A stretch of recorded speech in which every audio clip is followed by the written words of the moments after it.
சென்னையில் இருக்கக்கூடிய விருவம்பாக்கம் தொகுதியில் என்னுடைய வாக்கை பதிவு பண்ணுறேன் இன்னைக்கு.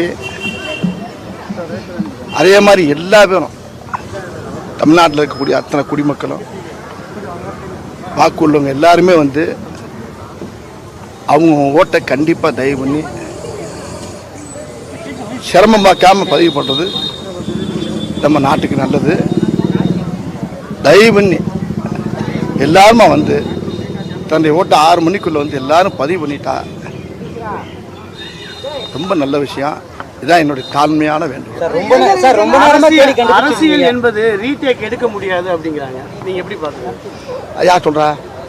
முன்னாள் மத்திய அமைச்சர் அதெல்லாம் தெரியல, பேசக்கூடாது. நீங்க என்ன சொல்ல விரும்புறீங்க? ஏன்னா இளம் வாக்காளர்கள் யங்ஸ்டருக்கு என்ன சொல்ல விரும்புறீங்க? அதை பத்தி ஏதாச்சும் யங்ஸ்டர்களுக்கு எத்தனை பேர் ஓட்டு இருக்கு? நீங்க சொல்ற 16 வயசு இருக்கு, 14 வயசு இருக்கு. மெச்சூரிட்டியான அவங்களுக்கு தெரியுமில்ல. மெச்சூரிட்டி இல்லாதவங்களுக்கு நம்ம சின்ன பிள்ளை இருப்பாங்க. 17 வயசு பையனும் கத்துறான், 12 வயசு பையனும் கத்துறான். அட ஏன் என் பேரன் கூட கத்தான், எல்லாம் கத்தத்தான் செய்வாங்க. என்ன புரிதல் வேணும் எங்களுக்கு? இந்தா இல்ல ரைட், ஓகே சார். ரொம்ப நேரமா சின்னத்தை கண்டுபிடிச்சிங்களா? சின்னத்தை கண்டுபிடிச்சிங்களா? என்ன தேடிட்டு இருந்தீங்களே? என்ன இப்ப எனக்கு கண்ணா கட்டு போச்சு. இங்க வேற சார் நிறைய இந்த வெளிநாட்டு பார்த்து போடணுன்றேன்.